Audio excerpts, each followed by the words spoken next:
Hey, how's it going? My name is Don. I'm a co-founder here at Hamilton. And in this video, I'm going to go over exactly how we optimize all flows for all of our clients.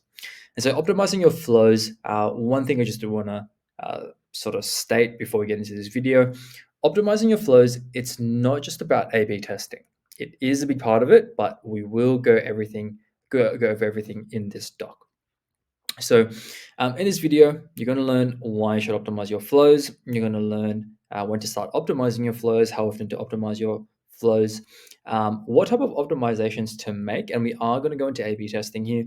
But then finally, we do want to end off with what key metrics to actually focus on. So, starting off with why you should optimize your flows. And so, despite what your previous agencies might think, or maybe your in-house marketing manager or whoever it might be, flows are not just set it and forget, right? Every percentage of revenue increase is incredibly important for your brand.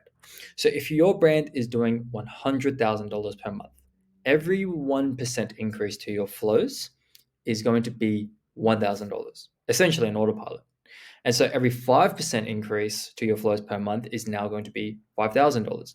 And over the course of a year, that is going to be $60,000 in optimizations you could make. You could literally hire another person for that price. And so optimizations, they don't take that much time to set up, but the returns and the information that you get will be 100% worth it. Another reason why you might want to optimize your flows is because you do want to constantly be enhancing your customer experience. So, very similar to your product or your service, you always want to be improving that so that your customers have great service, they get good word of mouth, all of that good stuff. And so, you really want to treat your flows in the same way. You want to give them the same treatment. So, optimizing your flows, it's not actually always about just making more sales. It's also about doing stuff like answering FAQs that your customers might have. Maybe you're addressing pain points before they come up. You're giving your customers the information that they want when they want it, and you can actually evolve your flows to match the goals of your business.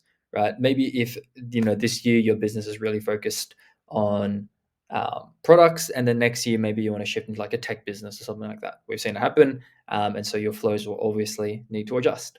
So each of these are optimizations, and not all of them you necessarily need to A/B test for, but all of these will be very helpful for your brand.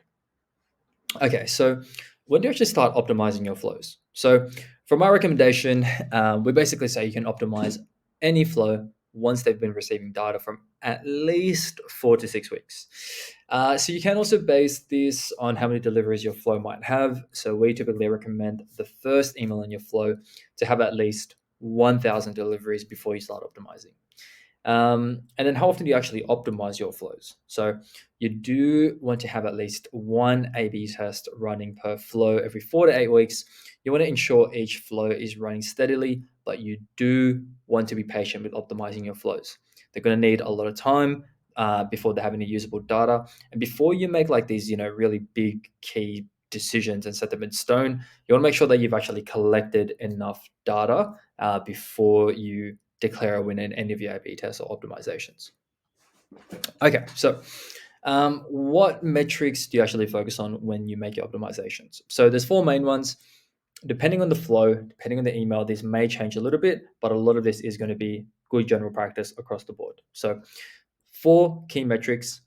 One is your open rate. Number two is going to be your click-through rate. Number three is going to be your placed order rate. And number four, most importantly, is going to be your revenue. Key thing to note here, though, is that depending on the email and depending on when it's sent, your goals per email might actually differ, right? So, for example, if you're sending an email right after someone purchases and it's going to be a guide on how to use the product, you might not really be that concerned about revenue. But if it's going to be your first email in a welcome series, you're going to be very concerned about that.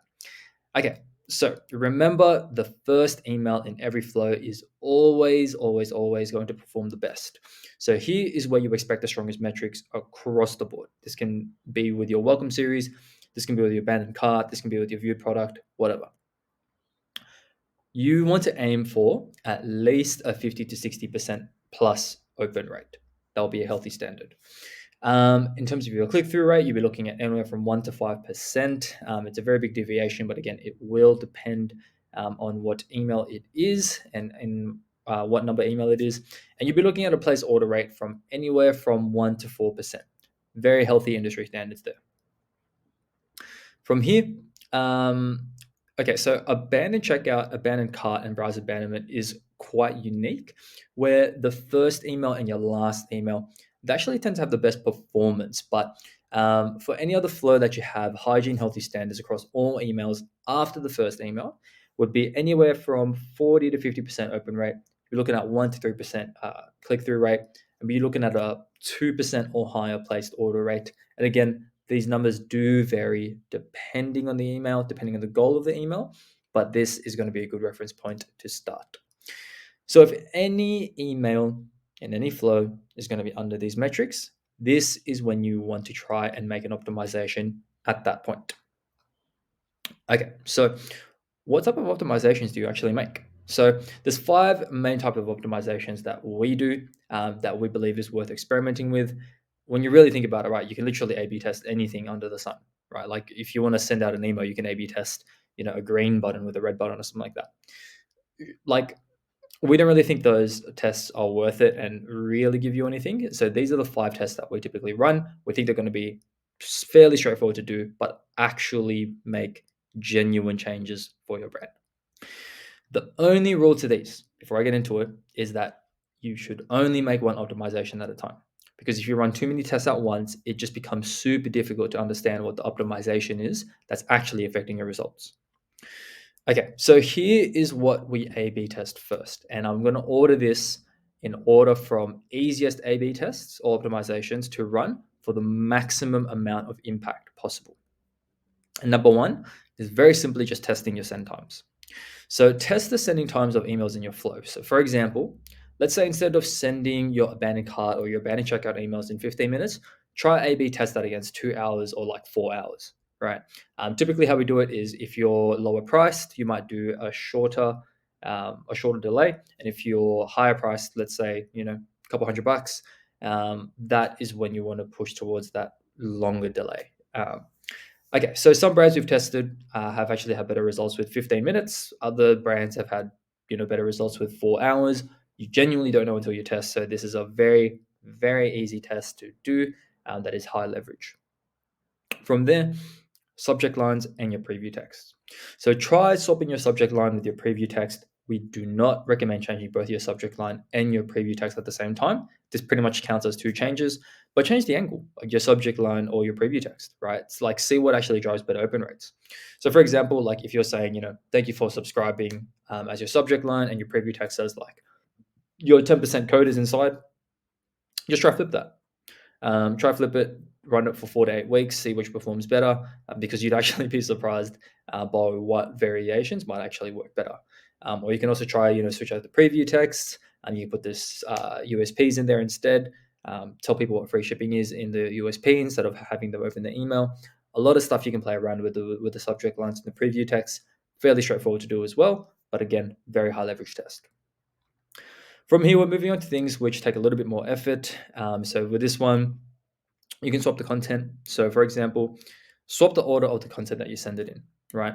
Or you can also just change the angles of the content that you're currently sending. So with this one, I guess there's kind of 2 buckets here which swap content kind of fits under.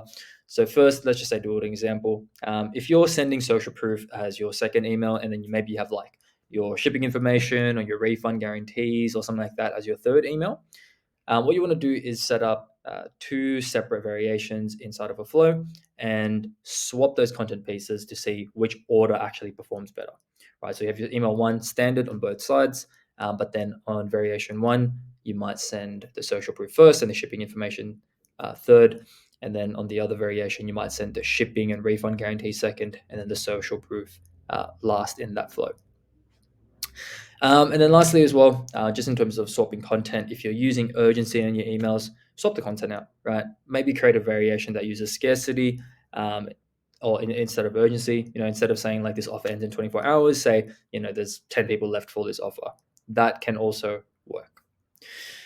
Okay, so this one, a little bit more effort again. So this is number 4 out of 5 of the changes that we do.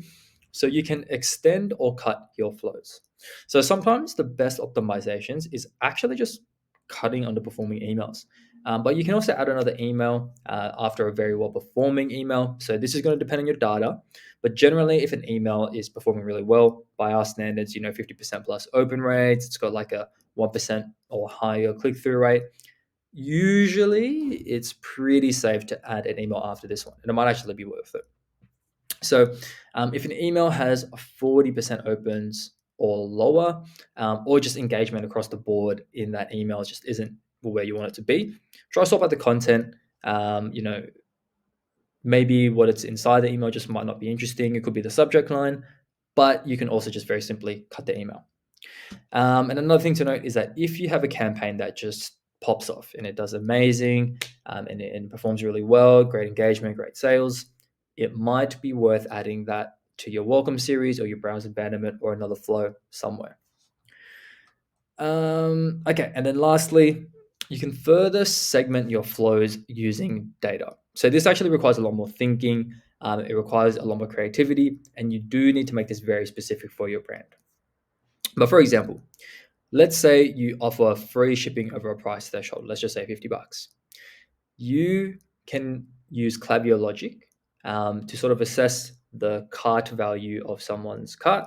And let's say they're at $40. You can tell them, hey, you're almost at free shipping, right? Or let's say they're over $50. You can then say, hey, you actually have free shipping on your order. Come back and check out now. Or let's say, for example, you have key products or categories on your store. Maybe you're an accessories brand, but you specialize in like necklaces or something. You can then have a very specific flow that sees if people are interacting with your necklaces, and then you can send them content based on that. You can send them specific educational emails designed to address objections. That might be great content for you and for your brand. But again, these types of optimizations generally are a bit harder to pull off. And so lastly, I do want to talk about when to actually end your A/B tests. So once your A/B test has been running from 4 to 8 weeks, or maybe you have at least 1,000 successful deliveries, this is when you want to pick a winning variation. So you don't want to constantly run the same A/B test, right? If let's say you did like a A/B test on timing for your abandoned cart series, instead of like let's say you test 15 minutes versus 4 hours, there is no need to A/B test this again after you find the winner, right? Again, run an A/B test by all means, but you want to do something different, right? Switch up the subject line, maybe switch up the preview text, maybe switch up the content, the order of it. You want to actually reap the results of the A/B test you're running, because otherwise, in chasing optimizations, you're never going to have fully live and optimized flows, right? If you figure out that you just tested 15 minutes versus 4 hours for your browse abandonment email number one, and you find that 4 hours works better, well then enjoy the actual fruits of that A/B test and let it run at 4 hours for a while before you try and optimize it again. Because if you just tested 15 minutes versus 4 hours, and then you say, oh, okay, well, what about 2 hours versus 4 hours? Well, then there's no real need for that, because you've just discovered that 4 hours was working better than whatever you were previously doing. So, yeah, actually make sure that you take the time to enjoy the fruits of your A/B tests. But okay, so that's essentially, I guess, like a little 15-minute masterclass just in terms of like how to actually optimize your flows. But if you need help with this and you are a brand owner doing over 60K per month with your brand, let me actually just first ask you, like, when is the last time you or your agency or anyone in your team optimized your flows? And again, remembering, right, that each percentage of optimization is thousands of dollars lost every single year for your brand, right? If you're a brand owner and you're doing 100K per month, I would want to have that $60,000 per month in my pocket to put towards something, right? But if you're not doing these current optimizations, maybe you don't have in-house capacity, maybe you don't actually have the skill set, maybe you're not too sure how to run these yourself, or maybe you actually just don't even have time for another project that you really should get to, book a call with us. So we've got a link here. This is going to be with my co-founder and my partner, Milan. It's a free strategy call. We'll just simply jump on, assess your brand, see if there's anything we can do for you, or you can visit our website, hamiltonemails.co. You can see our results, our testimonials, our client interviews over there, and there'll be a call link at the bottom of the page. So hope you learned something, and hopefully speak soon. Thank you.